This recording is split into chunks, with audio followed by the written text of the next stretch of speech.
ನಮಸ್ತೆ ಸ್ನೇಹಿತರೆ, ಇವತ್ತು ನಾವು ಅಂತಿಮ BA ಸಮಾಜಶಾಸ್ತ್ರ ಗ್ರಾಮ ನಗರ ಸಮಾಜಶಾಸ್ತ್ರದ ಅಧ್ಯಯನ ಕೋರ್ಸ್ 3ರಲ್ಲಿ ಮುಖ್ಯವಾಗಿರುವಂತಹ ಪ್ರಶ್ನೆಗಳ ಅಭ್ಯಾಸವನ್ನು ಮಾಡ್ತಾ ಹೋಗುವ. ಪರೀಕ್ಷೆಗಳು ಇನ್ನೇನು ಹತ್ತಿರದಲ್ಲಿ ಇರೋದರಿಂದ ಕೆಲವೊಂದು ಮುಖ್ಯವಾದಂತಹ ಪ್ರಶ್ನೆಗಳ ಪಾಯಿಂಟ್ಸ್ಗಳನ್ನಷ್ಟೇ ನೋಡ್ತಾ ಹೋಗುವ. ನಿಮ್ಮ ಪಾಯಿಂಟ್ಸ್ ಬುಕ್ಕಲ್ಲಿ ಬರ್ಕೊಳ್ಳಿ.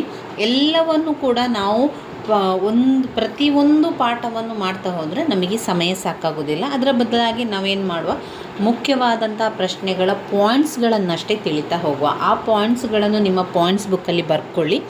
ಸಮಯ ಇದ್ದಾಗ ಅದರ ವಿವರಣೆಯನ್ನು ಕೂಡ ನಾವು ಅಭ್ಯಾಸವನ್ನು ಮಾಡ್ತಾ ಹೋಗುವ. ಆ ಪಾಯಿಂಟ್ಸ್ಗಳನ್ನು ಸರಿಯಾಗಿ ಕಲಿತ ನಂತರ ನೀವು ಅದರ ವಿವರಣೆಯನ್ನು ನಿಮ್ಮ ಟೆಕ್ಸ್ಟ್ ಬುಕ್ಕಲ್ಲಿ ಅಥವಾ ಇನ್ನಿತರ ಬೇರೆ ಬೇರೆ ಗೂಗಲಲ್ಲಿ ಕೂಡ ಅದರ ಅರ್ಥಗಳೆಲ್ಲ ಸಿಗ್ತದೆ, ಅದನ್ನು ನೋಡ್ಕೊಳ್ಬೋದು. ಮೊದಲಿಗೆ ನಿಮಗೆ ಸರಿಯಾಗಿ ಪಾಯಿಂಟ್ಸ್ಗಳು ಬರಬೇಕು. ಈಗ ಗ್ರಾಮೀಣ ಸಮಾಜಶಾಸ್ತ್ರ ಅಥವಾ ಗ್ರಾಮೀಣ ಸನ್ನಿವೇಶದಲ್ಲಿ ಸಂಬಂಧ, ಗ್ರಾಮ ಮತ್ತು ನಗರಗಳ ಸಂಬಂಧ ಅಂತ ಬರ್ತದೆ. ಇಲ್ಲಿ ಅವರು ಸ್ವರೂಪವನ್ನು ಕೇಳಿದ್ದಾರೆ ನೋಡಿ.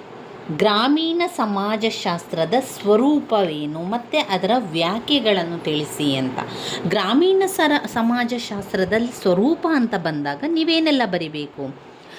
ಸ್ವರೂಪ ಅಂತ ಬಂದಾಗ ಅದರಲ್ಲಿ ಕಾಣುವಂಥ ರೀತಿ, ಅಂದರೆ ಒಂದು ಗ್ರಾಮೀಣ ಸಮಾಜದಲ್ಲಿ ನಾವು ಮುಖ್ಯವಾಗಿ ಕಾಣುವಂಥದ್ದು ಅಲ್ಲಿನ ಪ್ರದೇಶ, ಅಲ್ಲಿನ ರೀತಿ ನೀತಿ, ಅಲ್ಲಿನ ವೃತ್ತಿ, ನಿಸರ್ಗ, ವೃತ್ತಿಯ ರಚನೆ, ಅಲ್ಲಿನ ಒಡನಾಟ, ಅಲ್ಲಿನ ನಂಬಿಕೆ, ಸಂಪ್ರದಾಯಗಳು, ರೀತಿ ನೀತಿ, ಆಮೇಲೆ ಉಡುಗೆ ತೊಡುಗೆಗಳು, ಆಹಾರ, ಅಲ್ಲಿನ ಪದ್ಧತಿಗಳು, ಅಲ್ಲಿನ ನಂಬಿಕೆಗಳು, ಅಲ್ಲಿನ ಸ್ಥಾನ, ಅಲ್ಲಿನ ಜನರ ಜೀವನ, ಇದೆಲ್ಲ ಕೂಡ ಸ್ವರೂಪದಲ್ಲಿ ನೀವು ಬರೀಬೇಕು.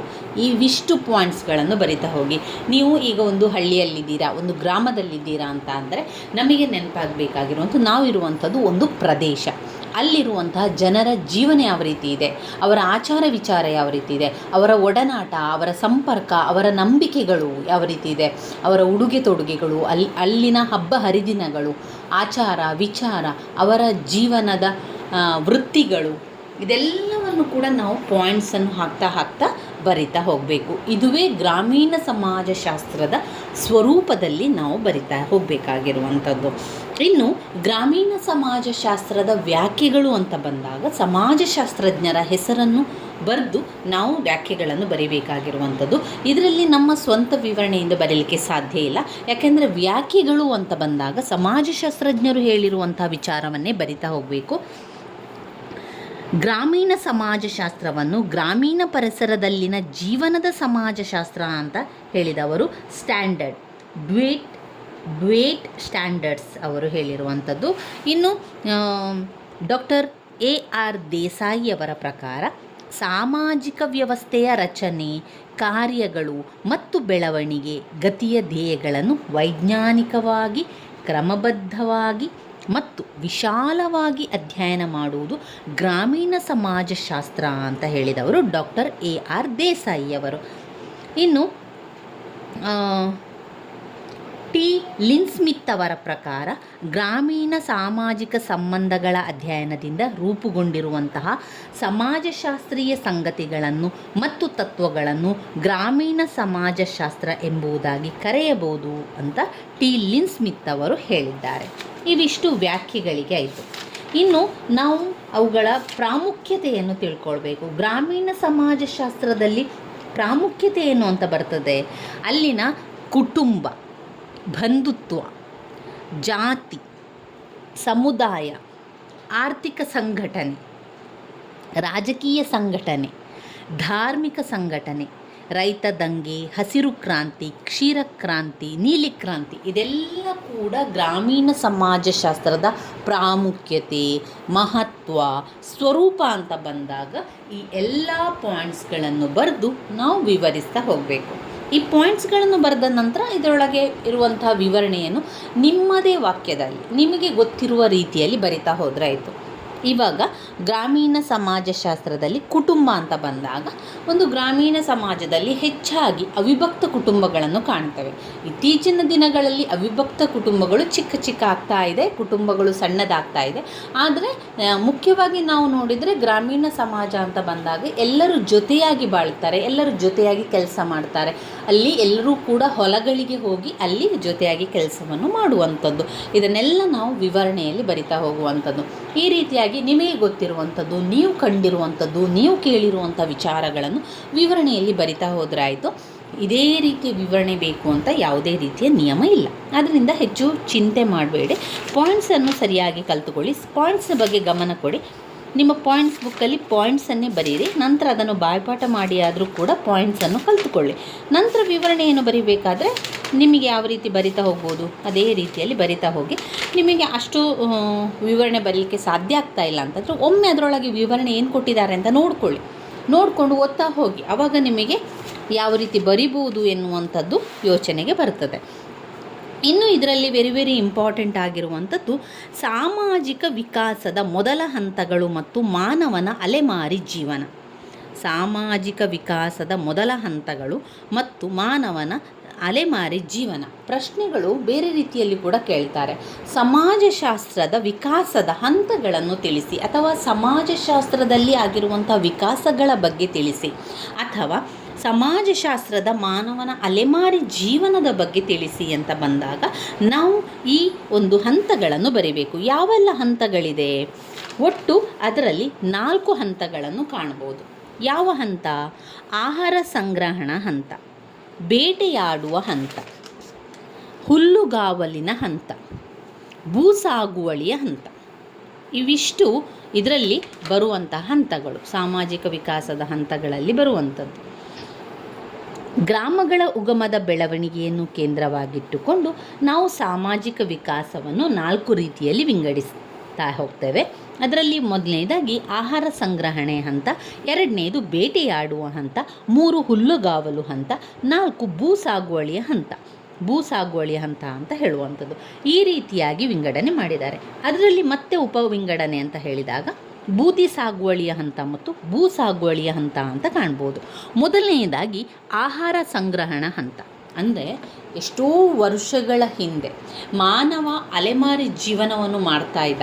ಈ ಅಲೆಮಾರಿ ಜೀವನವನ್ನು ಮಾಡ್ತಾ ಇರುವಂತಹ ಸಂದರ್ಭದಲ್ಲಿ ಒಂದೇ ಕಡೆ ಅವನು ನೆಲೆಸ್ತಾ ಇರಲಿಲ್ಲ. ಆಹಾರಕ್ಕಾಗಿ ಹುಡುಕ್ತಾ ಅವನು ಹೋಗ್ತಾ ಇದ್ದ. ಎಲ್ಲ ಕಡೆ ಅಲ್ದು ಅವನು ಎಲ್ಲಿ ಆಹಾರ ಸಿಗ್ತದೆ ಅಲ್ಲಿಗೆ ಹೋಗ್ತಾ ಇದ್ದ. ಅವನ ಜೊತೆಗಿರುವವರೆಲ್ಲರೂ ಕೂಡ ಜೊತೆಯಾಗಿ ಹೋಗ್ತಾ ಇದ್ರು. ಹೋಗಿ ಆ ದಿವಸ ಅವರಿಗೆ ಎಲ್ಲಿ ಆಹಾರ ಸಿಗ್ತದೆ ಅಲ್ಲಿ ತಿಂದು ಅಲ್ಲೇ ಮಲಗುವಂಥದ್ದು ಮಾಡ್ತಾಯಿದ್ರು. ಮತ್ತೆ ಮರುದಿವಸ ಪುನಃ ಅದೇ ರೀತಿಯಲ್ಲಿ ಅವರು ಮುಂದೆ ಹೋಗಿ ಆಹಾರ ಸಂಗ್ರಹಣಕ್ಕಾಗಿ ಅಲೆಮಾರಿ ಜೀವನವನ್ನು ಮಾಡ್ತಾ ಇದ್ದದ್ದು. ಈ ಹಂತದಲ್ಲಿ ಆಹಾರ ಸಂಗ್ರಹಣ ಹಂತದಲ್ಲಿ ಏನು ಮಾಡ್ತಾಯಿದ್ರು? ಈ ಆದಿಮಾನವರು ಬದುಕು ನಿಸರ್ಗದ ಕೊಡುಗೆಗಳಾದಂತಹ ಹಣ್ಣು ಹಂಪಲುಗಳಿರ್ಬೋದು, ಗೆಡ್ಡೆ ಗೆಣಸುಗಳು, ಕಾಯಿ ತೊಪ್ಪಲೆಗಳು, ಇದನ್ನೆಲ್ಲ ಕೂಡ ಅವರು ಅವಲಂಬಿಸ್ತಾ ಇದ್ರು. ಅವುಗಳೆಲ್ಲ ಎಲ್ಲಿ ಸಿಗ್ತದೆ ಅಲ್ಲಿಗೆ ಅವರು ಹೋಗ್ತಾ ಇದ್ರು. ಈ ಒಂದು ಹಂತದಲ್ಲಿ ಮಾನವನಿಗೂ ಹಾಗೂ ಇನ್ನುಳಿದ ಪಶು ಪ್ರಾಣಿಗಳಿಗೂ ಆಹಾರದ ವಿಷಯದಲ್ಲಿ ಯಾವುದೇ ವಿಶೇಷ ವ್ಯತ್ಯಾಸ ಇರಲಿಲ್ಲ.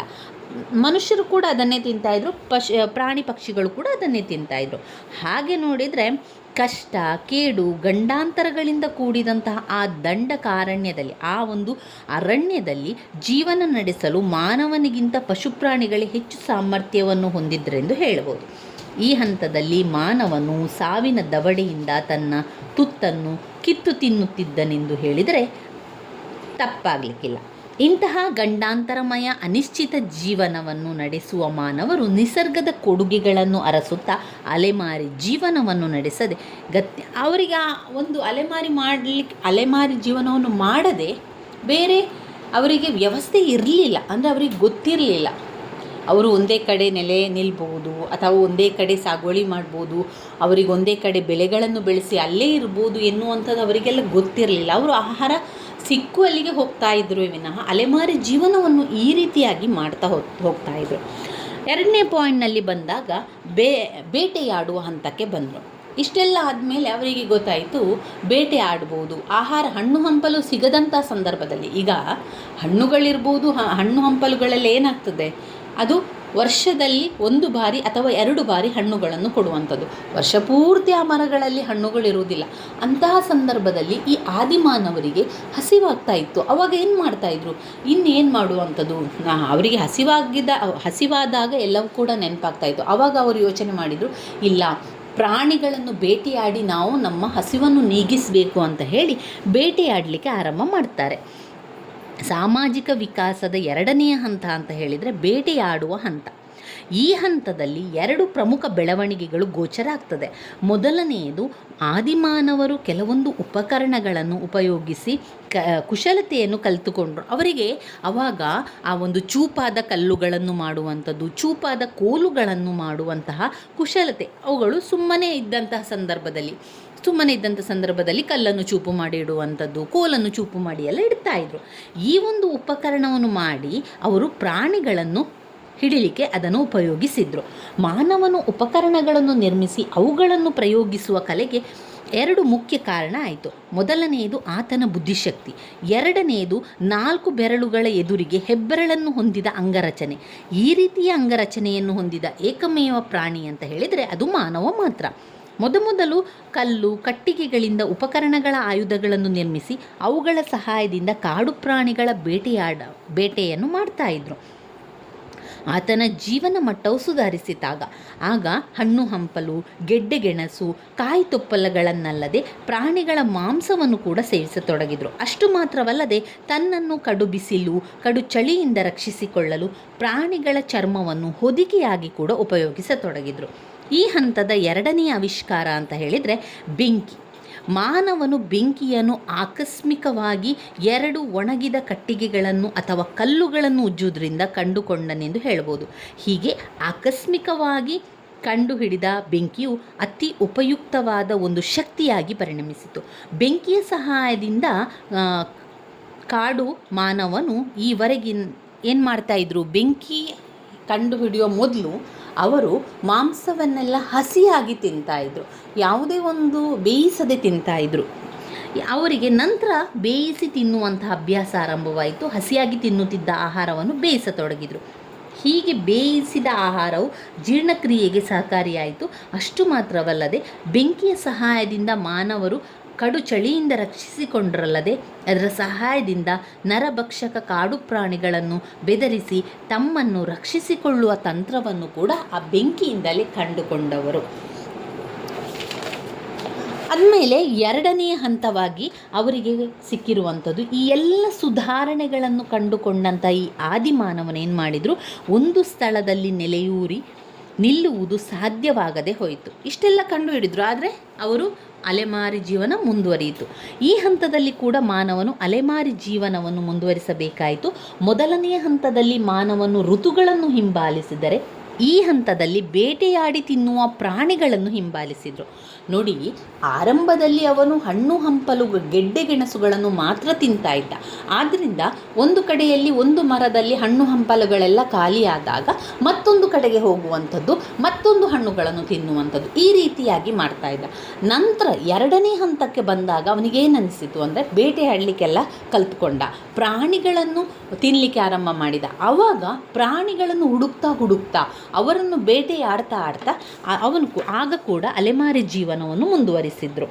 ಪ್ರಾಣಿಗಳು ತಮ್ಮ ಆಹಾರವನ್ನು ಅರಸುತ್ತಾ ಬಂದು ಒಂದು ಪ್ರದೇಶದಿಂದ ಇನ್ನೊಂದು ಪ್ರದೇಶಕ್ಕೆ ಅಲೆದಂತೆ ಮಾನವನು ಕೂಡ ಪ್ರಾಣಿಗಳ ಬೆನ್ನಟ್ಟಿ ತಾನೂ ಸಹಿತ ಒಂದು ಪ್ರದೇಶದಿಂದ ಇನ್ನೊಂದು ಪ್ರದೇಶಕ್ಕೆ ಸತತವಾಗಿ ಅಲೆಯತೊಡಗಿದ. ಆದ್ದರಿಂದ ನೆಲೆ ಊರಿದ ಜೀವನ ಸಾಧ್ಯವಾಗದೆ ಗ್ರಾಮಗಳು ಆಗ ಅಸ್ತಿತ್ವಕ್ಕೆ ಬರಲೇ ಇಲ್ಲ. 3ನೇ ಹಂತ, ಇಲ್ಲಿ ಹುಲ್ಲುಗಾವಲಿನ ಹಂತ ಆರಂಭವಾಯಿತು. ಹುಲ್ಲುಗಾವಲಿನ ಹಂತ ಅಂದರೆ ಆಗ ಆ ಆದಿಮಾನವರು ಏನು ಮಾಡಿದರು, ಪ್ರಾಣಿಗಳನ್ನೆಲ್ಲ ಸಾಕಲಿಕ್ಕೆ ಆರಂಭ ಮಾಡಿದರು. ಈ ಪ್ರಾಣಿಗಳಿಗೆ ಮೇವು ಬೇಕಲ್ವ, ಹುಲ್ಲು ಬೇಕಲ್ಲ.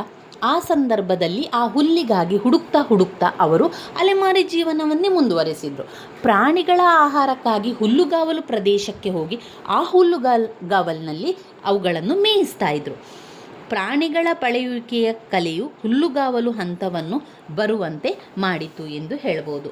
ಮಾನವನು ಕುದುರೆ, ಕುರಿ, ಆಡು, ಎತ್ತು, ಆಕಳು, ಎಮ್ಮೆ, ಒಂಟೆ, ಕತ್ತೆ ಹೀಗೆ ಅನೇಕ ಪ್ರಾಣಿಗಳನ್ನು ಪಳಗಿಸತೊಡಗಿದ್ರು. ಈ ಪ್ರಾಣಿಗಳನ್ನು ಯಾಕೆ ಪಳಗಿಸ್ತಾ ಇದ್ರು ಅಂದರೆ ಅವರಿಗೆ ಆಹಾರಕ್ಕಾಗಿ ಕೂಡ ಅವರನ್ನು ಉಪಯೋಗಿಸ್ತಾ ಇದ್ರು.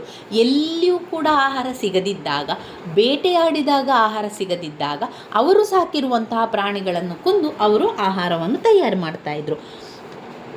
ಈ ಪ್ರಾಣಿಗಳನ್ನು ಪಳಗಿಸುವುದರಿಂದಾಗಿ ಅವರ ಜೀವನದಲ್ಲಿ ಅನೇಕ ಸುಧಾರಣೆಗಳಾದವು.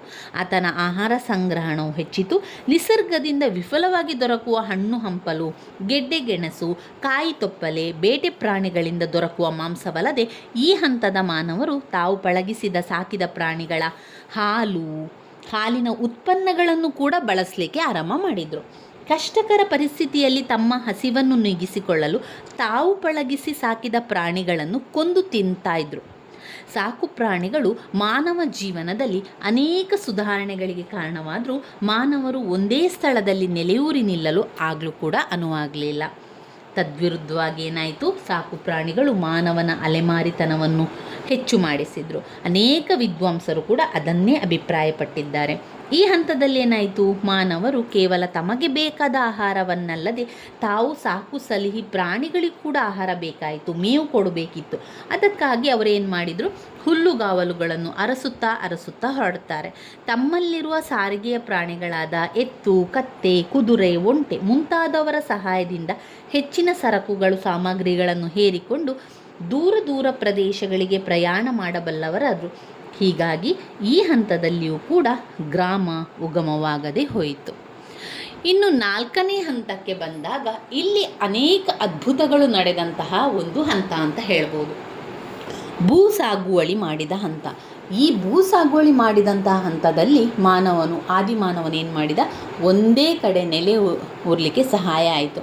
ಯಾಕಂದರೆ ಅವನು ಭೂ ಸಾಗುವಳಿ ಮಾಡಲಿಕ್ಕೆ ಕಲಿತ ನಂತರ ಒಂದು ಬೆಳೆಯನ್ನು ಬೆಳೆಸಬೇಕು ಅಂತಾದರೆ ಕನಿಷ್ಠವಾಗಿ ಅವರು 2 ತಿಂಗಳು 3 ತಿಂಗಳು ಕಾಯಬೇಕಿತ್ತು. ಅಂತಹ ಸಂದರ್ಭದಲ್ಲಿ ಅವರೇನು ಮಾಡ್ತಾಯಿದ್ರು, ಅಲ್ಲೇ ನೆಲೆ ನಿಂತು ಅಲ್ಲೇ ಇರ್ತಾಯಿದ್ರು. ಅವರು ಹೆಚ್ಚಾಗಿ ನದಿಯ ಪಕ್ಕದಲ್ಲಿ ಕೃಷಿ ಕಾರ್ಯಗಳನ್ನೆಲ್ಲ ಮಾಡ್ತಾಯಿದ್ರು. ಯಾಕಂದರೆ ಅವರಿಗೆ ನೀರಿನ ವ್ಯವಸ್ಥೆ ಬೇಕಿತ್ತು. ಕೆರೆಗಳಲ್ಲಿ, ಕಾಲುವೆಯಲ್ಲಿ ಅಥವಾ ನದಿಗಳ ಪಕ್ಕದಲ್ಲಿ ಅವರು ಕೃಷಿಯನ್ನು ಮಾಡಿದ್ರಿಂದ ನೀರು ಹಾಕಲಿಕ್ಕೆ ಕೂಡ ಅವರಿಗೆ ಸಹಾಯಕ ಆಯಿತು.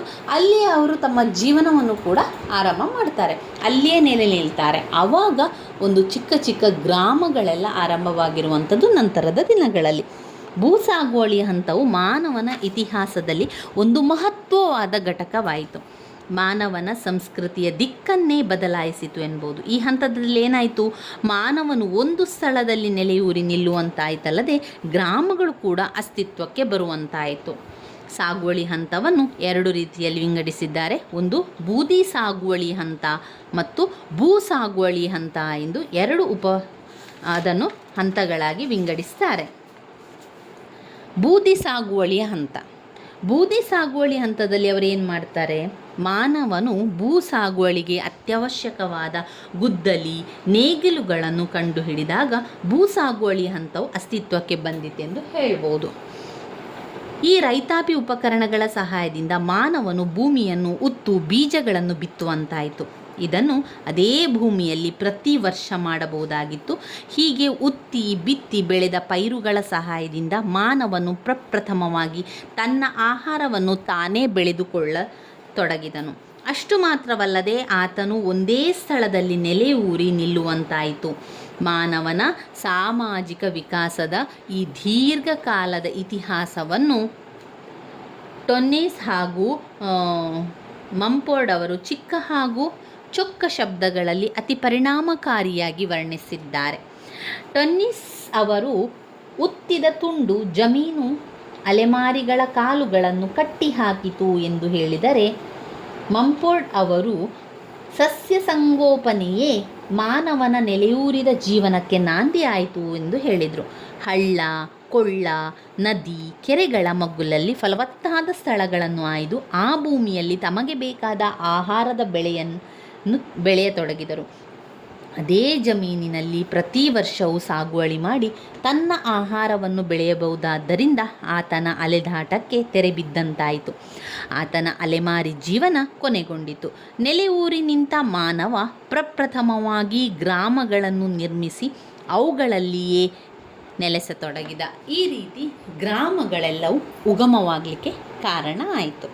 ಇವಿಷ್ಟು ವಿಕಾಸದ ಹಂತಗಳು, ಮಾನವನ ಜೀವನದ ವಿಕಾಸದ ಹಂತಗಳು ಅಥವಾ ಮಾನವನ ಅಲೆಮಾರಿ ಜೀವನದ ಹಂತಗಳು ಅಂತಲೇ ಹೇಳ್ಬೋದು. ಯಾವುದೆಲ್ಲ? ಒಂದು, ಆಹಾರ ಸಂಗ್ರಹಣಾ ಹಂತ, ಆಹಾರ ಸಂಗ್ರಹಣಾ ಹಂತ. 2, ಬೇಟೆಯಾಡುವ ಹಂತ. 3, ಹುಲ್ಲುಗಾವಲು ಹಂತ. 4, ಭೂಸಾಗುವಳಿಯ ಹಂತ. ಭೂಸಾಗುವಳಿ ಹಂತದಲ್ಲಿ ಬೂದಿ ಸಾಗುವಳಿ ಹಂತ ಮತ್ತು ಭೂಸಾಗುವಳಿಯ ಹಂತ. ಇವಿಷ್ಟನ್ನು ಓದ್ಕೊಳ್ಳಿ, ತುಂಬಾ ಮುಖ್ಯವಾಗಿರುವಂತಹ ಪ್ರಶ್ನೆಗಳು. ಇನ್ನು ಮುಂದಿನ ವಿಡಿಯೋದಲ್ಲಿ ನಾವು ಗ್ರಾಮ ವಿನ್ಯಾಸಗಳ ಬಗ್ಗೆ ತಿಳ್ಕೊಳ್ಳುವ. ಗ್ರಾಮ ವಿನ್ಯಾಸದ ಬಗೆಗಳು, ಅಲ್ಲಿನ ಅನುಕೂಲತೆಗಳು, ಅನಾನುಕೂಲತೆಗಳು ಕೂಡ ತುಂಬಾ ಮುಖ್ಯವಾಗಿರುವಂತಹ ಪ್ರಶ್ನೆ. ಇವಿಷ್ಟನ್ನು ನೀವು ಓದ್ಕೊಳ್ಳಿ. ಇದರಲ್ಲಿ ನಾವೀಗ ಗ್ರಾಮೀಣ ಸಮಾಜಶಾಸ್ತ್ರದ ಸ್ವರೂಪ, ಅದರ ವಸ್ತು ವಿಷಯ, ಹಾಗೆ ಗ್ರಾಮ ಸಮುದಾಯದ ಉಗಮ ಬೆಳವಣಿಗೆಯನ್ನು ತಿಳ್ಕೊಂಡೆವು. ಇನ್ನು ವಿನ್ಯಾಸಗಳನ್ನೆಲ್ಲ ಮುಂದಿನ ವಿಡಿಯೋದಲ್ಲಿ ನಾವು ತಿಳ್ಕೊಳ್ಳುವ. ನನ್ನ ವಿಡಿಯೋಸ್ ಎಲ್ಲ ನಿಮಗೆ ಇಷ್ಟ ಆಗಿದ್ದರೆ ಲೈಕ್ ಕೊಡಿ, ಶೇರ್ ಮಾಡಿ, ಸಬ್ಸ್ಕ್ರೈಬ್ ಮಾಡಲಿಕ್ಕೆ ಮರಿಬೇಡಿ ಸ್ನೇಹಿತರೆ. ಧನ್ಯವಾದಗಳು.